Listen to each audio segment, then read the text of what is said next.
오늘 0시 기준 코로나19로 치료받고 계신 환자들은 2,873명이며 7,447명이 완치되어 격리 해제되었고 217명이 사망하였습니다.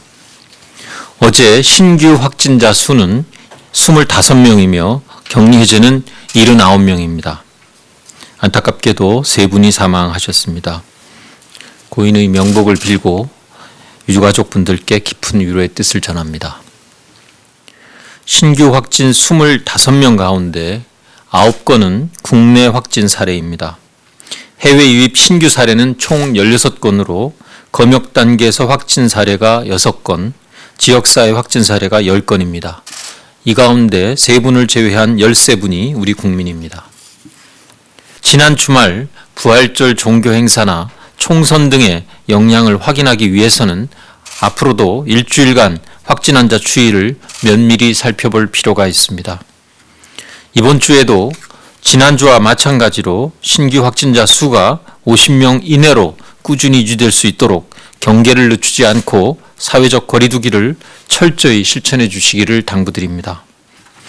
아직 많은 국가들에서 신규 확진자 수가 일관된 내리막 곡선을 그리지 못하고 오르락내리락하는 물결 모양을 그리고 있고 방역 모범국이라고 평가받던 국가들도 일순간에 다시 확진 환자가 증가하는 등 코로나19의 확산세가 확실히 잡히지 않는 상황이 계속되고 있습니다. 지난 주말 종교계의 연중 가장 큰 행사 가운데 하나인 부활절이 있었기에 사회적 거리두기가 느슨해지지 않을까 우려가 있었던 것은 사실입니다. 그러나 많은 교회들이 온라인 예배나 가정 예배, 승차 예배와 같은 거리두며 함께하는 현명한 방법으로 부활절 행사를 진행하셨고 천주교에서도 부활절 미사를 온라인으로 생중계하며 사회적 거리두기에 적극 동참해 주셨습니다. 화면을 통해 비춰졌던 교회나 성당의 내부는 비록 텅 빈 모습이었지만 그 어느 때보다 사랑과 축복이 가득 찬 의미 있는 부활절이 되셨기를 바라며 사회적 거리두기에 동참해 주신 많은 종교인분들께 깊은 감사를 드립니다. 한편 정부는 비대면 종교 활동을 적극 지원하고 있습니다. 온라인 예배를 운영하기 위한 기술적 방법을 안내하고 데이터와 통신 환경을 지원하며 전용 콜센터를 운영 중에 있습니다. 또한 야외 주차장에서 차 안에 탑승한 상태로 예배를 드리는 승차 예배가 가능하도록 임시로 라디오 주파수를 허가하는 등의 기술적 지원도 하고 있습니다. 더불어 출발지 기준으로 오늘 0시부터 외국인에 대한 입국 제한 조치가 강화됩니다. 우선 4월 5일 이전 발급된 단기 체류 목적의 사증은 모두 효력이 정지되며 해당 사증을 소지한 외국인은 공간에 사증을 다시 신청하여야 합니다. 사증 신청자에 대한 심사도 강화되어 의료기관이 발급한 진단서를 제출하여야 하고 건강상태 인터뷰 등 충분한 심사를 거친 후 허가 여부를 결정합니다. 이와 함께 우리 국민에 대하여 입국 금지 조치를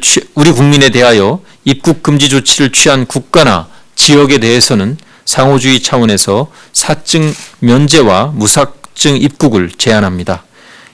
이탈리아, 프랑스, 독일 등 90개 국가 또는 지역이 대상이 됩니다.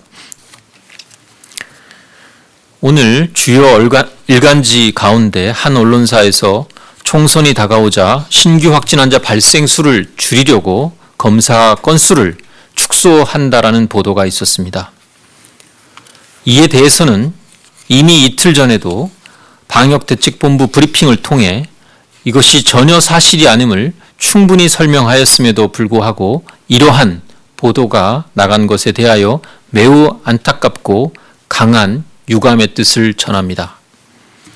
검사 대상 환자의 예시로 원인 미상 폐렴 등을 언급한 것에 불과하며 의사의 의심에 따라 진단검사를 수행할 수 있다는 것은 변함이 없음을 누차 설명드린 바 있습니다.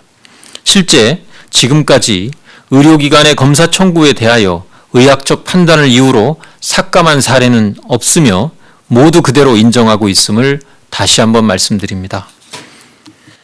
코로나19 대응의 가장 강력한 무기는